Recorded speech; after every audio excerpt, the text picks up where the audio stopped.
seconds left in the second quarter. Pelicans were winning. The Lakers went on an 80-40 to run. Yeah. 80-40. Yeah. All started with 40. the clamp down defense. You know, they made the run. Pelicans, obviously, a young team coming into Los Angeles. You know, Ingram, Hart, Zion. You know, they're young. Everybody's going to have a great start against the Lakers because you want to impress yourself against them. But the defense picked up. I thought Kuzma, especially, you know, double-double again. He had one the other night, 11 for 11. You know, Caruso knocking down the three.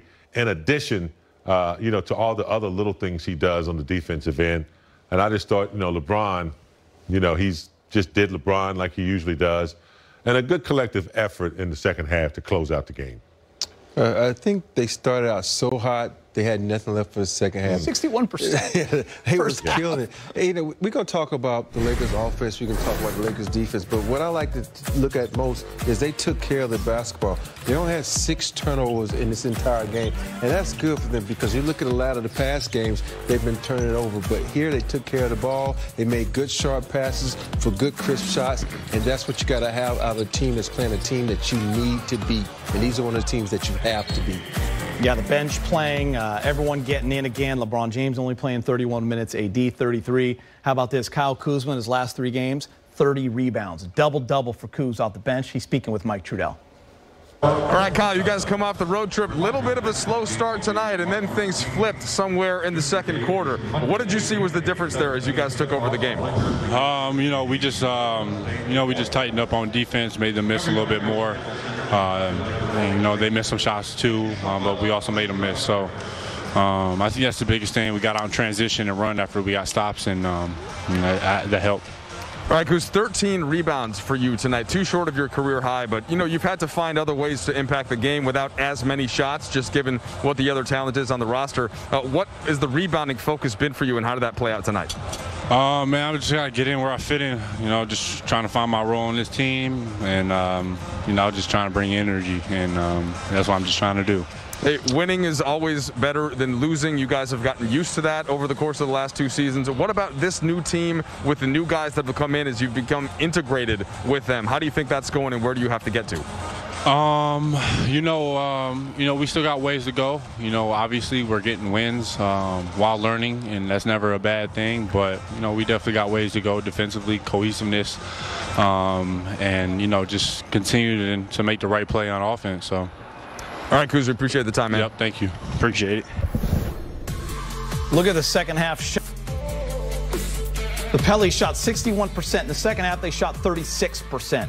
They scored 58 in the first half, only 37. 37 total in the second half, 3 of 16 from 3.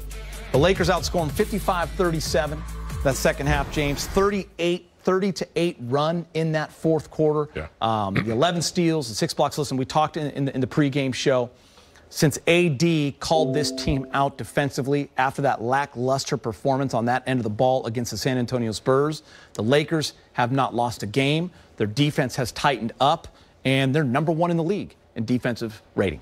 Yeah, regardless of how the game starts, sometimes they start out and they pour it on. The defense starts at the beginning of the game. Sometimes they have a little slow start. But it's always the defense that gets them back into the game and activates their offense. 31 assists. I thought it was a beautiful exhibition of the extra pass. Montrez being the recipient of a lot of those dunks. You know, Caruso getting into the lane. But defensively, as Rob said, you know, we knew they couldn't shoot 61% for the entire game. Yeah. And so the defense had a lot to do with that in the second half. I just think if they continue to play defense the way they are, they could be a little bit better than they were last year without the shot blockers because, you know, they congest the paint. They do a good job of drawing charges. So far, so good.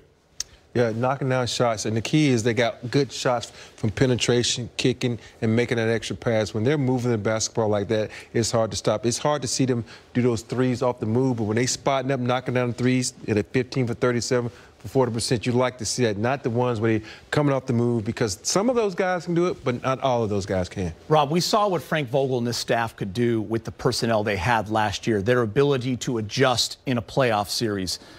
With this kind of a roster, Frank, that staff, they're able to adjust as well. Throwing 2 guys at Ingram late in that third quarter, and all of a sudden you're taking the ball out of his hands. It takes personnel. It takes defensive-minded players, smart players. The Lakers have that. It's fun to watch them start to figure that out this year already. Yeah, the ability to change course within the game is important in this game of basketball, because your game plan might not work in the first half, but you got to have a backup plan, and the Lakers are able to execute their backup plan. They got the ball out of Ingram's hand. They stopped Zion from getting into the middle of the paint, and they stopped the threes because they was just shooting the ball like carefree and knocking out shots, and they was able to get the guys, run them off the three-point line, make them make the extra pass, and they also got, you know, some 3-second violations and some, you know, hurried shots down the stretch. You know, James, I'm glad you brought up the offense as well. The 31 assists kind of jumped out at me. I didn't realize that until you said it. They continue to show that they're one of the... Came out cold. You know, we couldn't throw it in the ocean at the first quarter, and, you know, those are the situations where your defense got to carry you and keep you in games.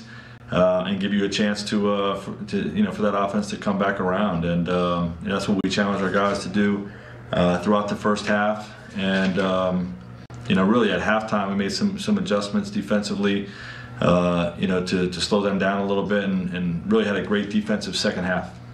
I think it's early, but you have a lot of guys shooting the three really well. You've spoken about some of them, but even Caruso, without that offseason, like, what does that give you to have him hitting shots consistently with that second unit? And it seems like it goes 1 through 10, 1 through 11.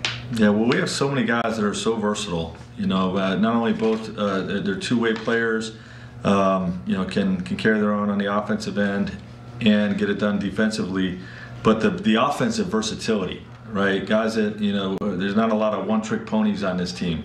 Guys that can, put it on the deck, make plays in pick and rolls off of pin downs, attack the paint and make plays off the bounce, but also carry that threat off the basketball, with second side threes. And, when you're playing with guys like Anthony Davis and LeBron James, those guys are perfect complements. And, we're continuing to focus on shot quality, and as a result, we're shooting well from behind the arc.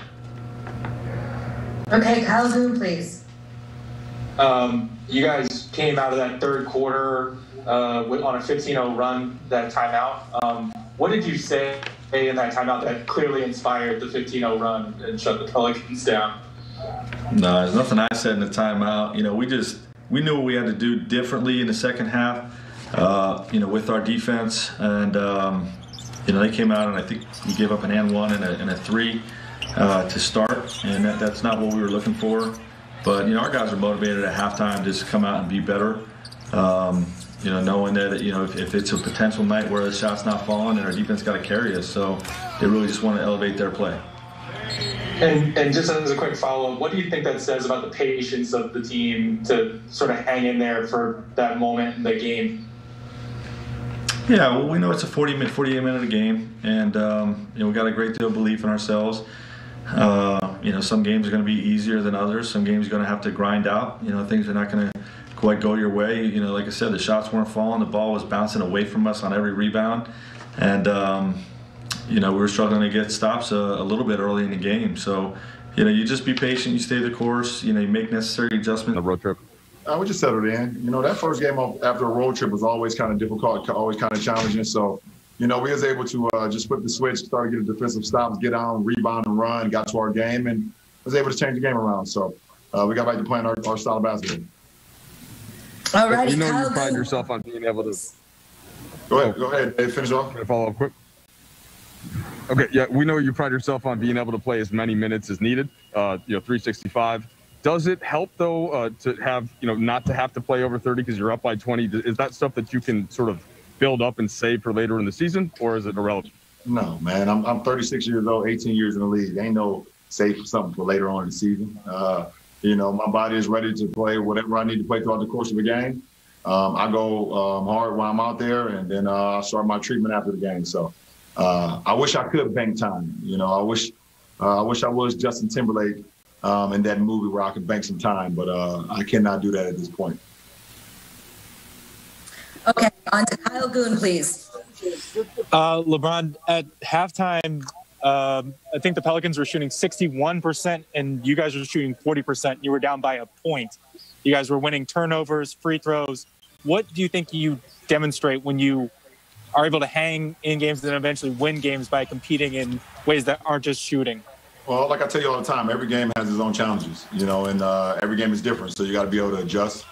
They came out and they shot the ball extremely well to start the game. BI was 8 for 9 at halftime, and Zion was getting into the paint. They did a great job of playing some really good basketball in that first half. So he just came in the second half with a little bit more, tried to slow him down a little bit more, give him some different reads. But we stayed in the game in that first half, like you said. We was able to get to the free throw line. We was able to turn them over and get some fast break points, so that definitely helped. Okay, Dan Wojcicki, please. Hey, LeBron, what's your favorite part about where this team is at